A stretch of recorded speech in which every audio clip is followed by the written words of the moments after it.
Kanchipuram వకుడా silks నాణ్యత మా ప్రాధాన్యత. మదీనాగూడ, మియాపూర్, హైదరాబాద్ లో త్వరలో శుభారంభం.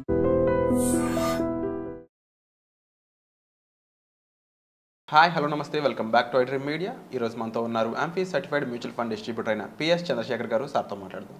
Hi sir. హాయ్ అండి. సార్, ఒక ఇన్వెస్ట్మెంట్ స్ట్రాటజీ 70:15:15 ఈ ఇన్వెస్ట్మెంట్ స్ట్రాటజీ రూల్ అయి ఉండొచ్చు. దీనికి సంబంధించి మన ఆడియన్స్కి ఎలాబరేట్గా బ్రీఫ్గా ఎక్స్ప్లెయిన్ చేస్తారు. విరాట్ గారు, ఇప్పుడు మనం ఒక కొత్త స్ట్రాటజీ మాట్లాడదామండి. 70-15-50.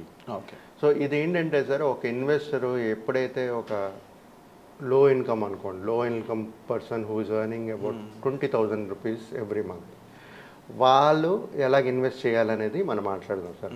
జనరల్గా ఇప్పుడు గవర్నమెంట్ వస్తున్నారు సార్, కొత్త కొత్త ప్లాన్స్, పర్ డే సిప్ అని, ఈ సిప్ అని, ఇంత అని, 250 రూపీస్ అని, సో అన్నీ ఉన్నాయి. దాంతోపాటు ఇవాళ మనం మాట్లాడుకునేది ఏంటంటే, ఎంత అమౌంట్ కాకుండా స్ట్రాటజీ ఒక 20,000 సంపాదించిన వాళ్ళు ఎలాగ ప్లాన్ చేసుకోవాలి, వాళ్ళ ఎక్స్పెన్సెస్ ఎలా ప్లాన్ చేసుకోవాలి, ఇవన్నీ ప్లానింగ్ అనేది మాట్లాడుతాం స్ట్రాటజీ. సార్, ఇప్పుడు 20,000 సంపాదించిన వాళ్ళు ఒక ₹1 కోటి కార్పస్ అనేది క్రియేట్ చేయొచ్చు. సమయము ఒక 30 సంవత్సరాలు ఉండాలి. అంటే 20-25 ఇయర్స్కి స్టార్ట్ చేసి ఎర్నింగ్ ఒక 30 ఇయర్స్ సమయం వాళ్ళకి ఉండాలి. ఉండేటప్పుడు ఈ స్ట్రాటజీ అనేది వర్కౌట్ అవుతుంది. సో 70-15-15 అంటే ఇక్కడ పర్సంటేజ్. ఓకే, 70% ఆఫ్ 20,000 మనం తీసుకుంటే 14,000 సార్.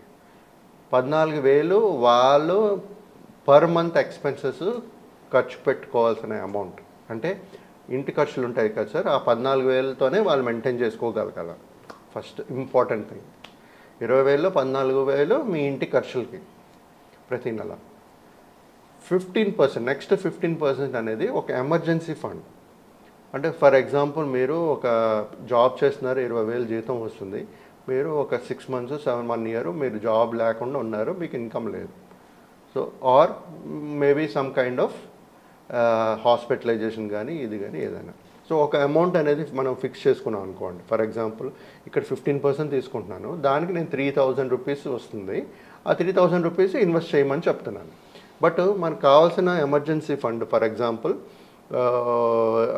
6 months కానీ, 1 year కానీ, లేకపోతే ఒక అమౌంట్ ఫిక్స్ చేసుకుని 1 lakh, 2 lakhs, 3 lakhs ఒక ఎమర్జెన్సీ ఫండ్ అనేది కూడా ఫిక్స్ చేసుకుని అది రీచ్ అయిన వరకు అది కడుతూ ఉండాలి. ఏది 70 అనేది ఎక్స్పెన్సెస్, 15% అనేది ఎమర్జెన్సీ ఫండ్కి. అంటే 3,000 rupees every month SIP start చేయమంటున్నాను. సో అలా కడుతూ వెళ్తుంటారు.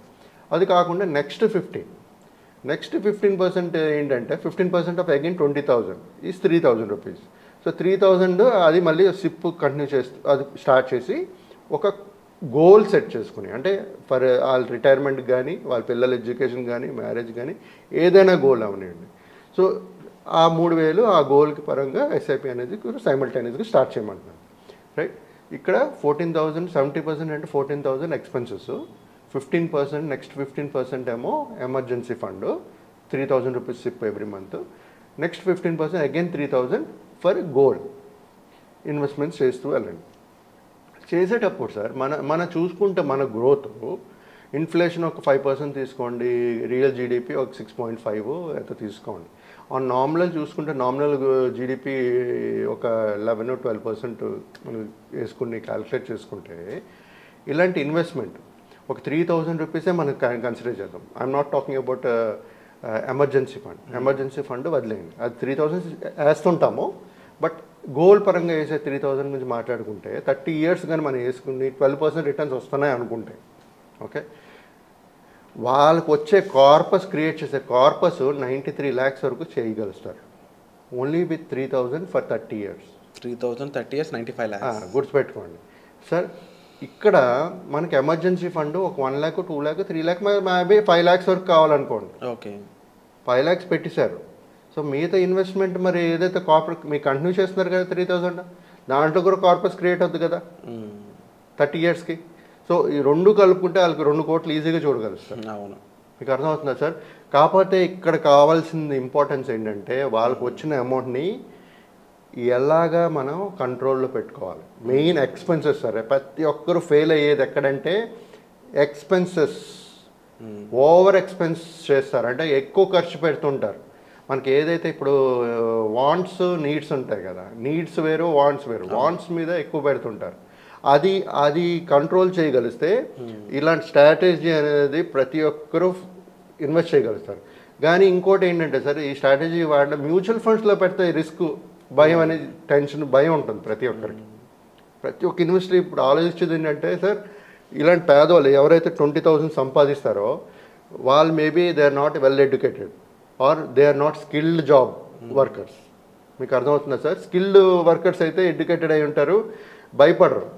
అన్స్కిల్డ్ ఉండేటప్పుడు ఏమైతే ఇలాంటి మార్కెట్లో పెడితే మా డబ్బులు కూడా ఉండదేమో, పోతుందేమో అని భయపడే ఒక భయం అనేది ఉంది మార్కెట్లో. ఇప్పుడు నేను మాట్లాడుతున్న ఇన్వెస్టర్ది ప్రతి ఒక్కరి భయం ఇది. నాకు చాలామంది నాతో రిజిస్టర్ చేసిన వాళ్ళు స్టార్ట్ చేయలేని వాళ్ళు ఉన్నారు ఇలాగా. ఎందుకంటే వాళ్ళకి ఎప్పుడు చూడలేదు, ఆ మార్కెట్ చూడలేదు, మేమెవరో తెలియదు కదా, ఫస్ట్ టైం ఫోన్లో మాట్లాడతారు, చేస్తుంటాం. సో ఇలాగా ప్లాన్ చేసుకుంటే సార్, ఎమర్జెన్సీ ఫండ్ 3,000 వేస్తున్నారు, అది ఒక ₹1 కోటి క్రియేట్ అవుతుంది.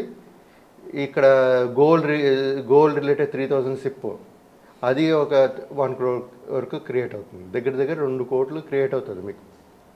సో ఇదే స్ట్రాటజీ సార్, మీరు 70, 15, 50, 20,000 గురించి మాట్లాడుకున్నాం. అది 50,000, 60,000, 70,000 వచ్చిన వాళ్ళు కూడా చేసుకోవచ్చు. మీకు అర్థం, అప్పుడు అమౌంట్ పెరుగుతుంది కదా మనకి. ఇప్పుడు 20,000 సంపాదించినవాడు 70% అంటే 14,000. అదే ₹1,00,000 సంపాదిస్తే 70% మీ ఎక్స్పెన్సెస్ పెట్టుకోండి, 15% మీ ఎమర్జెన్సీ ఫండ్ పెట్టుకోండి, ఇంకా మంచి కార్పస్ అనేది క్రియేట్ అవుతుంటుంది. సో ప్రతి ఒక్కరూ స్ట్రాటజీస్ సార్, ఒక్కొక్క మనిషి దగ్గర నుంచి స్ట్రాటజీస్ మారుతూ ఉంటుంది. ఈ స్ట్రాటజీస్ ప్లాన్ చేసుకుంటూ ఒక ఎక్స్పర్ట్ అడ్వైస్ తీసుకుంటూ మీరు జర్నీ ప్లాన్ చేసుకుంటే మీ కార్పస్ అనేది, మీ గోల్ అనేది ఈజీగా రీచ్ అవ్వగలుగుతారు. డెఫినెట్లీ మెయిన్ పాయింట్ మీరు అబ్జర్వ్ చేసినట్లయితే, రూపాయికి ₹2 వస్తే ₹10 ఇంకెంత వస్తుంది అనే ఒక పాయింట్ అయితే ఇక్కడ సార్ అండర్ గ్రౌండ్కి చెప్పడం జరిగింది. అంటే ముఖ్యంగా మీరు అన్నెసరీ ఎక్స్పెన్సెస్ తగ్గించుకున్నట్లయితే, ఒక మంచి అమౌంట్ అనేది మీరు ముందుగా ఇన్వెస్ట్ చేయడానికి ట్రై చేస్తే, అది చాలా వరకు మీ ఫ్యూచర్ ఎక్స్పెన్సెస్ అయి ఉండొచ్చు, ఫ్యూచర్ నీడ్స్ అయి ఉండొచ్చు, ఫ్యూచర్ గోల్స్ అయి ఉండొచ్చు, వాటన్నిటినీ కూడా ఈ మ్యూచువల్ ఫండ్స్ ద్వారా మీరు తీర్చుకోవచ్చు అని చెప్పొచ్చు. సో దీనికి సంబంధించి మరింత ఇన్ఫర్మేషన్ గైడెన్స్ కావాలనుకున్నట్లయితే మీరు డిస్ప్లే అవుతున్న నెంబర్స్ కాల్ సంప్రదించవచ్చు. అలాగే ముఖ్యంగా PS చంద్రశేఖర్ గారితో ఎలాంటి ఎపిసోడ్స్ మీరు ఎక్స్పెక్ట్ చేస్తున్నారో కామెంట్ సెక్షన్లో తప్పకుండా మెన్షన్ చేసినట్లయితే అలాంటి ఒక ఇన్నోవేటివ్ ఎపిసోడ్స్ అనేవి మీ ముందు తీసుకురావడానికి మేము ప్రయత్నం చేస్తాం. Thank you so much sir. Thank you అండి.